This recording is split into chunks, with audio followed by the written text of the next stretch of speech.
Donc, ce que je disais, c'est que les recommandations ESC 2022, c'est les premières recommandations mondiales. C'est l'initiative des Européens, mais c'est en association avec la Société mondiale et internationale de cardio-oncologie. Et tout le monde l'attendait parce qu'avant, il y avait que des position papers et qu'il y a beaucoup de données qui ont été amassées en un peu moins d'une décennie du fait de la multiplication des cancers et des thérapeutiques et que voilà, c'était des recommandations qui étaient fortement attendues.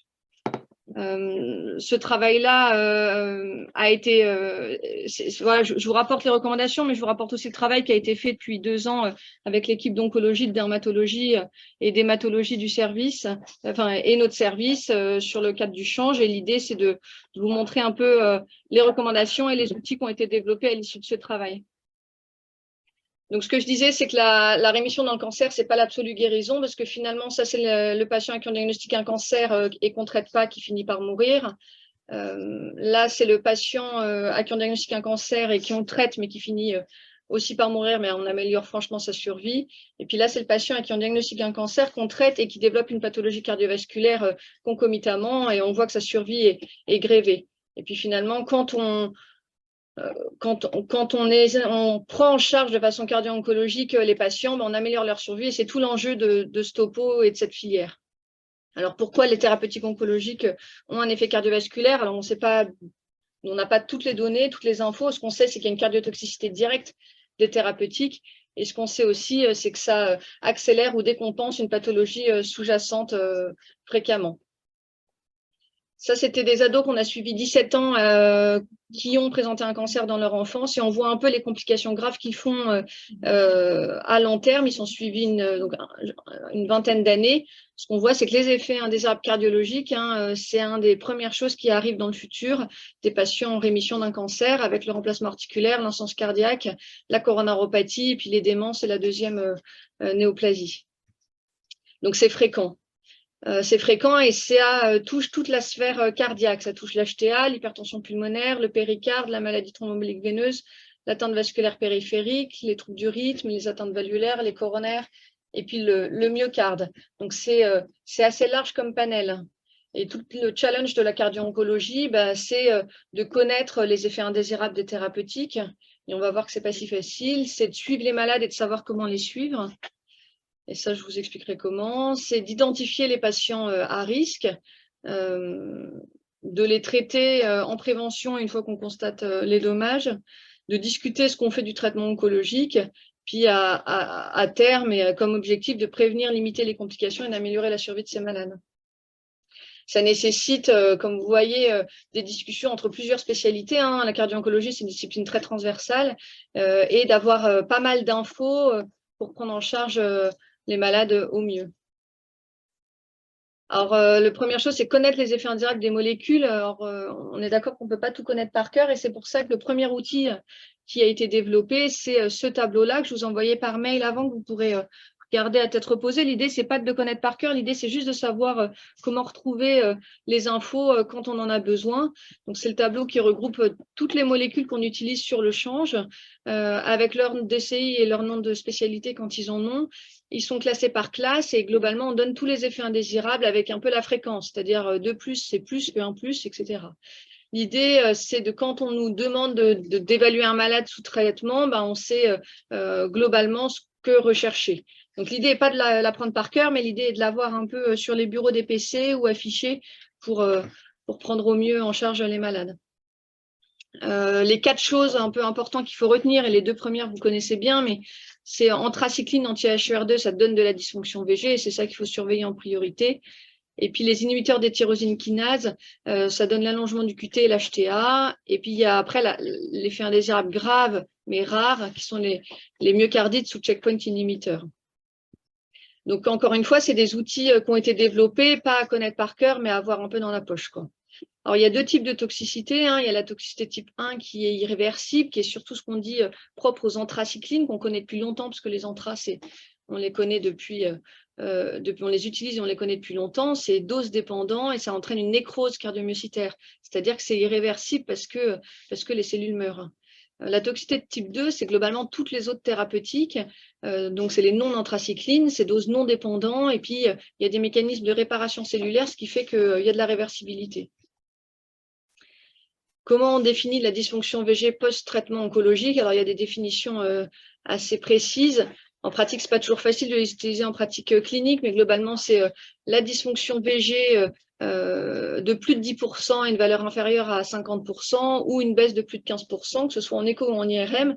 Alors, Myriam s'est connectée, je vais parler rapidement de l'IRM, mais l'IRM, dans la cardio-oncologie, on l'utilise très peu, il y a peu de données, il y a peu de données, en tout cas, qui nous dit que ça donne un vrai bénéfice dans la stratification des malades ou dans la prise en charge thérapeutique.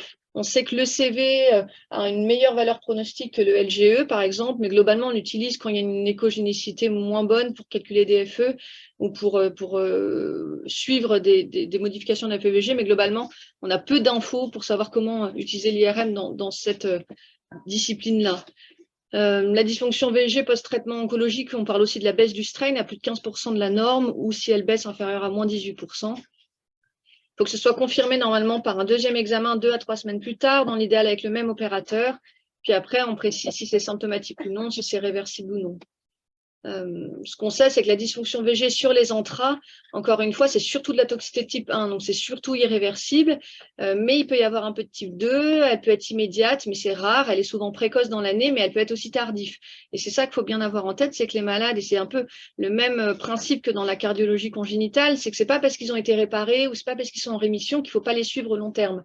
Ils gardent une espèce de mémoire de traitement oncologique avec éventuellement des mécanismes de nécrose qui arrivent au fur et à mesure dans la vie. Et c'est pour ça que les patients, il faut les suivre au long terme. En tout cas, la dysfonction VG sur les intras, c'est une variabilité très individuelle. Il est difficile de savoir qui va le faire, de qui ne va pas la faire. C'est un effet additif avec les autres thérapeutiques oncologiques, ça on sait bien, c'est dose dépendant.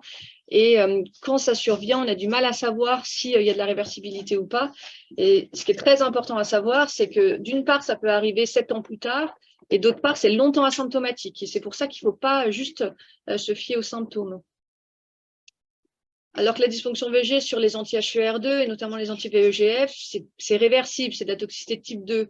Il n'y a pas de liste, comme je vous l'ai dit, il y a des mécanismes de réparation et ça survient pendant le traitement. C'est-à-dire qu'on ne s'attend pas à ce que le VG se dégrade ou en tout cas peu après le traitement. Et c'est longtemps asymptomatique aussi, c'est pour ça qu'il faut surveiller par échographie. Un petit mot pour nos coronarographismes, mais les coronaropathies, c'est très fréquent. Alors, il y a plein de mécanismes. Il y a de dysfonction endothéliale, il y a du vasospasme, il y a un état procoagulant. Il y a aussi des SCAD type 1 avec des ruptures de plaques. On ne sait pas bien si c'est juste de la déstabilisation de pathologies préexistantes ou si il y a vraiment un effet additif surajouté sur les coronaires. On pense qu'il y a les deux, mais globalement, il y a plusieurs thérapeutiques qui entraînent des coronaropathies. Alors, la radiothérapie, on le sait depuis longtemps, hein, avec notamment les radiothérapies sur les Hodgkin, qui sont des radiothérapies avec des doses importantes où ça donne des lésions ostiales calcifiées chez des patients souvent jeunes et des patients qui sont longtemps asymptomatiques. Là, je vous ai mis un peu le premier vasospasme décrit sur le 5FU avec un sus-ST vraiment diffus et finalement une choro qui était subnormale. Donc, on ne sait pas bien expliquer tous ces spasmes et tous ces mécanismes pathophysiologiques dans la coronaropathie sous traitement oncologique, mais on sait que ça existe. Encore pour les coronographistes, il faut savoir que les angores chez le patient cancéreux sous traitement est souvent atypique parce qu'il y a une atteinte des petites fibres nerveuses et ça a été bien montré que la symptomatologie peut varier. Les études principales montrent un bénéfice à l'angioplastie, systémie ou anestémie chez les patients qui ont une espérance de vie de plus de 6 mois ou s'il y a une instabilité hémodynamique. Ils conseillent, si on a le moindre doute, de faire de l'OCT ou de la FFR, de ne pas revasculariser à l'aveugle. C'est des patients qui saignent plus après les angioplasties et après les SCA que les patients normaux. Le score Precise DAPT, il n'est pas optimal, il n'a pas été bien décrit dans cette population-là. Ce qu'il dit, c'est qu'il faut éviter le ballon actif parce qu'il y a plus d'événements après. Et globalement, le risque hémorragique, ils se sont assez mouillés, ce qui n'était pas le cas avant ces recommandations, où il conseille le Plavix plus que le Tritica au Prasus, ça on le disait déjà, que la triple raccourcie on le disait déjà, mais par contre les seuils de transfusion plaquettaire, il y avait plusieurs conseils d'experts, mais voilà, là ils ont franchement tranché, où ils donnent un peu des recommandations de seuil de plaquettes pour la choro ou le pontage. Très rapidement, les valvulopathies, ça arrive sur plusieurs mécanismes, fonctionnels sur de la dysfonction VG, organique sur de la radiothérapie. Il y a jusqu'à 10% d'atteinte valvulaire post-radiothérapie. avec ce qu'on appelle la fibrosa mitro-aortique qui se calcifie, l'anneau qui se calcifie, avec les calcifications sur les valves qui épargnent le bord libre et les commissures, ce qui fait le diagnostic différentiel par rapport aux autres, notamment les valvulopathies médicamenteuses ou les rhumatismes articulaires aigus. Pour les électriciens, le trouble du rythme et de conduction, alors il y a beaucoup de choses, mais finalement, il y a surtout deux entités rythmologiques qui sont à savoir.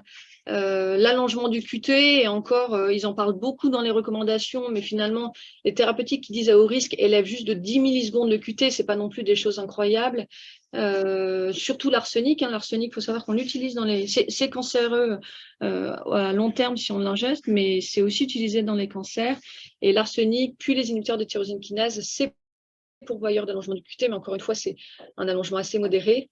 Ils disent quand même de faire attention aux diurétiques thiazidiques qui sont plus pourvoyeurs d'hypokaliémie et d'autres traitements qui allongent le QT. Ça se monitore. Encore une fois, quand on regarde les données, les torsades de pointe sont rarissimes et voilà, ils préconisent d'arrêter le traitement si le QT s'allonge beaucoup, ce qui est finalement plutôt un QT long de par autre chose surajouté par une thérapeutique oncologique que surtout la thérapeutique qui allonge le QT quand on regarde un peu les données. Alors l'AFA, c'est intéressant.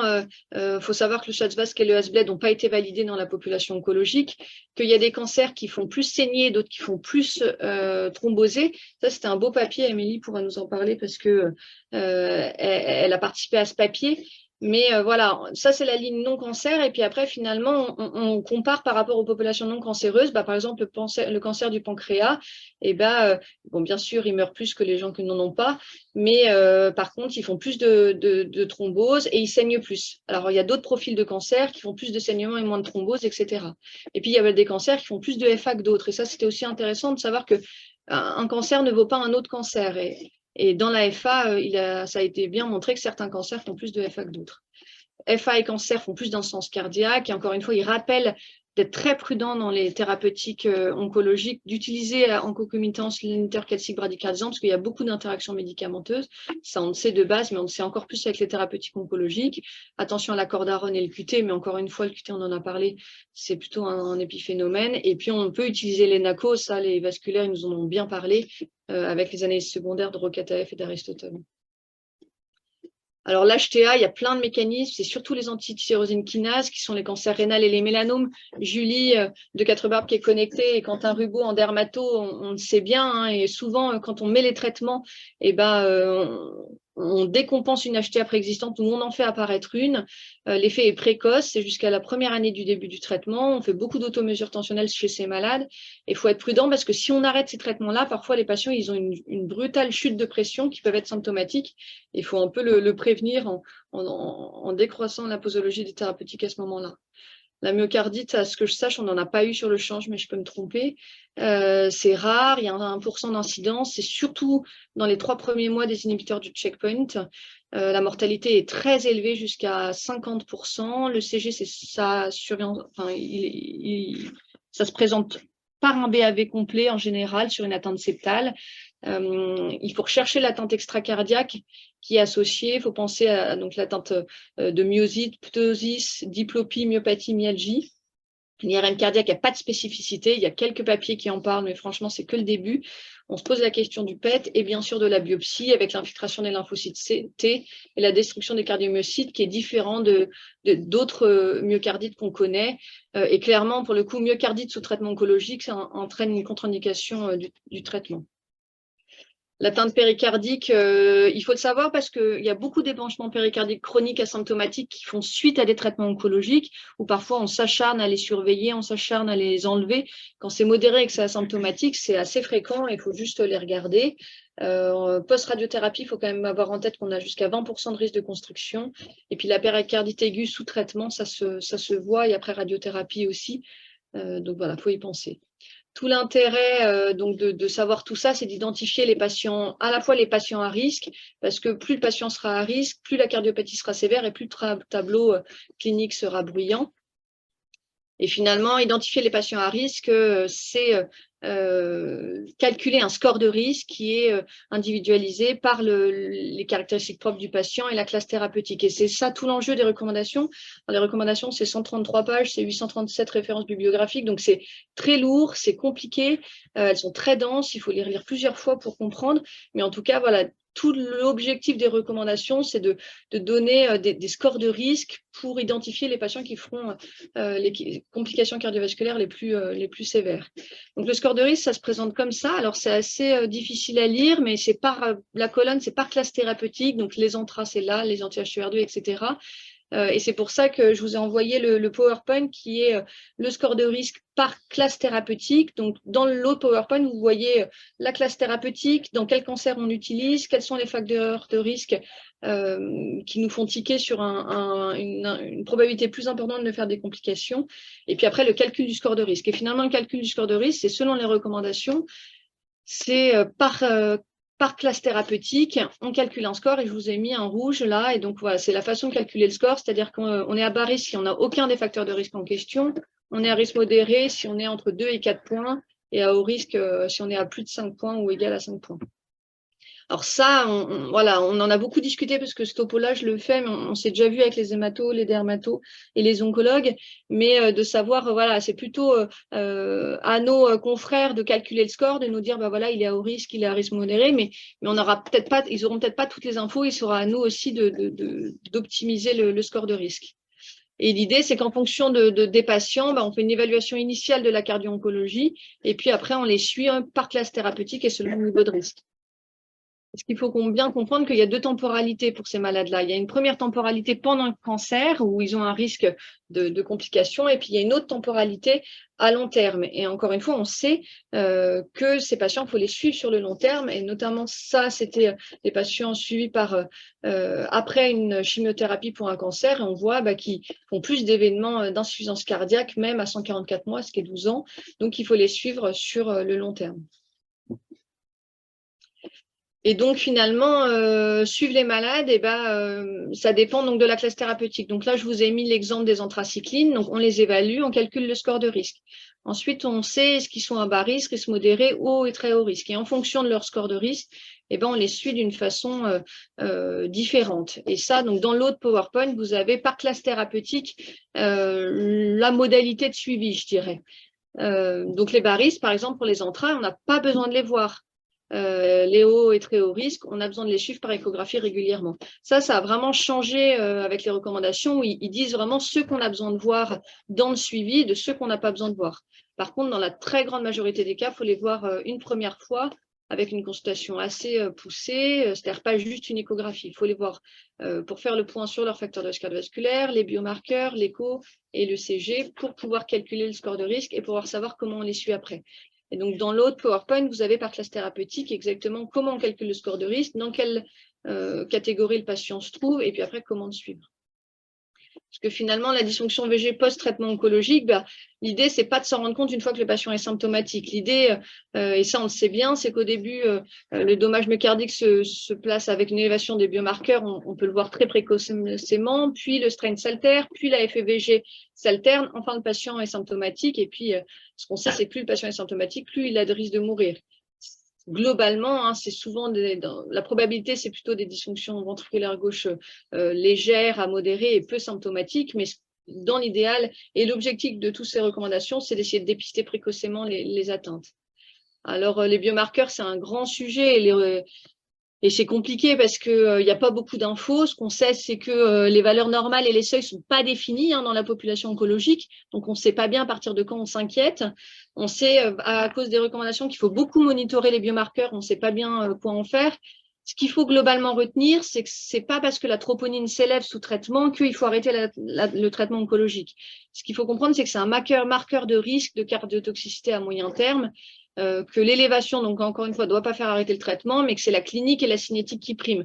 Alors après, c'est facile de dire ça, mais en pratique, c'est vrai que si on nous appelle tout le temps pour des troponines élevées, ça va être pénible. Je pense que l'expérience va nous faire dire, peut-être que nous, il faut qu'on choisisse des seuils à partir duquel ce sera urgent de voir le malade. En tout cas, voilà, il faut se dire que c'est surtout un marqueur de risque, parce que de base, ça c'est un patient qui reçoit Doxo, c'est de l'antra, et Trastu, un anti-HER2. Bah, de base, sous chimiothérapie, la troponine bouge et les NTBNP bougent aussi. Donc ça, c'est important de le comprendre. Ce qu'on sait quand même, c'est que c'est franchement pronostic. Et on sait que plus les NTBNP s'élèvent et plus les troponines s'élèvent et plus le patient meurt globalement. On sait que plus la troponine est élevée avant d'initier la thérapeutique et plus la troponine est élevée après la thérapeutique et plus le patient a de risque d'altérer son VG, plus le patient a de risque de faire un événement cardiaque, ça on le sait bien. Idem pour le strain, on sait que le patient qui a un moins bon strain, un VG plus dilaté, a plus de risque de faire des événements. Ça a été bien montré en cardio-oncologie. Et finalement, prédire la survenue d'insuffisance cardiaque, c'est un peu tous les moyens, c'est-à-dire les biomarqueurs, le strain, l'écho, la clinique. Mais encore une fois, si on attend la clinique, c'est trop tard. Voilà, donc après tout ça pour essayer de traiter les patients au mieux. Alors, les grands principes de la prise en charge cardio-oncologique, quelle que soit la thérapeutique et le patient, c'est contrôler les facteurs de risque cardiovasculaire, parce qu'on sait bien que plus les facteurs de risque sont décompensés, plus ils feront des événements.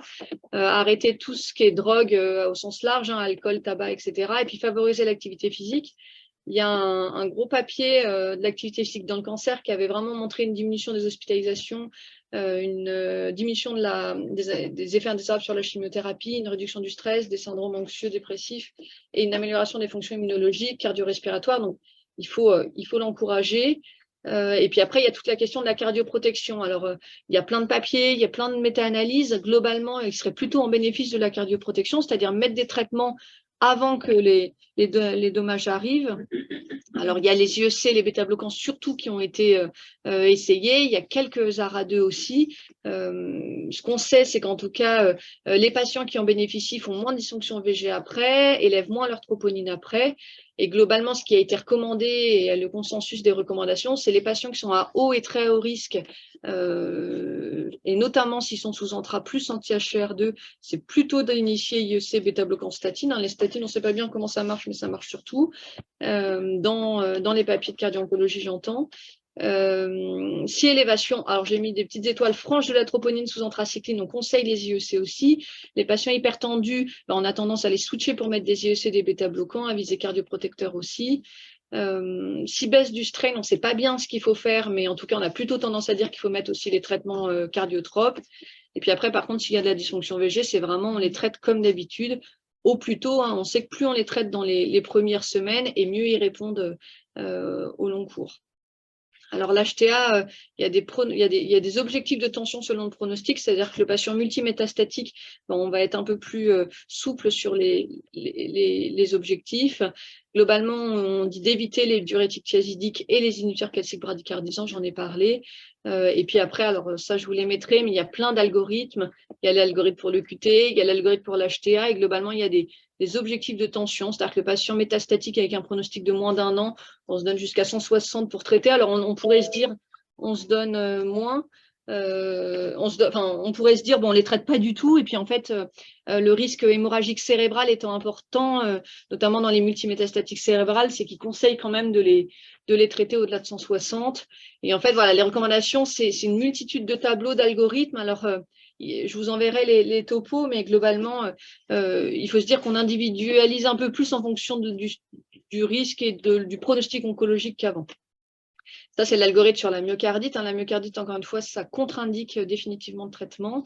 Et puis après, on discute avec les oncologues sur comment optimiser le traitement oncologique. Alors, ils ont des petits moyens. On peut mettre une molécule protectrice, notamment pour les anthracyclines. Ils peuvent faire plutôt des perfusions continues des bolus. S'il y a des associations qu'ils évitent. Ils font des co-administrations, ils font des intervalles libres. Et puis, s'il y a une dysfonction VG symptomatique, il faut toujours discuter la suspension.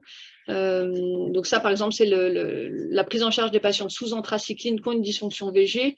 Globalement, ils disent que si c'est symptomatique, il faut suspendre le traitement. Si c'est asymptomatique, il faut réfléchir en fonction des biomarqueurs notamment. Voilà, tout ça, c'est plein d'algorithmes qui ne sont pas forcément simples, mais à partir du moment où vous les avez dans dans la poche ou dans la clé USB ou sur le bureau, ça devient plus facile. Et puis après, il y a le suivi à long terme. Alors, pareil, ils ont, c'est compliqué, hein, mais ils ont stratifié les patients à bas risque, risque modéré, à haut risque, qu'il faut surveiller. Et globalement, les bas risques, on peut les laisser tranquilles. Par contre, à partir des risques modérés, il faut les voir tous les 2 à 5 ans globalement en consultation, et notamment pour une échographie tout au long de leur vie. Voilà, donc la cardio-oncologie, c'est encore une fois, c'est les premières recommandations. C'est une discipline qui est en pleine expansion, c'est transversal, il y a plein d'inconnus, il y a aussi plein de données qui arrivent parce qu'il y a beaucoup de thérapeutiques qui sont apparues dans les 10 dernières années. L'idée, c'est de faire une prise en charge un peu individualisée, mais la cardiologie, on parle de plus en plus de ça, d'une espèce de prise en charge plus individualisée aux patients, à la pathologie, puis par molécule. Il faut avoir vraiment en tête que quand on nous demande une évaluation initiale, c'est plus une consultation globale qui est souhaitée et qui est recommandée parce que le bénéfice a été prouvé. Et puis, l'idée, c'est de développer ces outils-là issus de la littérature, actualisés aux différentes recommandations. C'est un travail qui a été initié il y a 2 ans, encore une fois, avec l'équipe de dermato, d'onco et d'hémato. Et l'idée, c'est vraiment de vous simplifier la vie et de nous simplifier la vie avec ce tableau-là qui répertorie un peu tous les effets indésirables des thérapeutiques par classe, avec ce PowerPoint qui présente l'algorithme de suivi de ces malades et la stratification du risque avec le calcul du score par thérapeutique pour voilà, essayer d'optimiser la prise en charge cardiologique de nos malades. Et pour pouvoir, pour tout cardiologue qui n'en a pas l'habitude, essayer de faire au mieux. Il y a un DU qui existe à la Sorbonne sur la cardio-oncologie pour ceux que ça intéresse. C'est tout nouveau. Et voilà.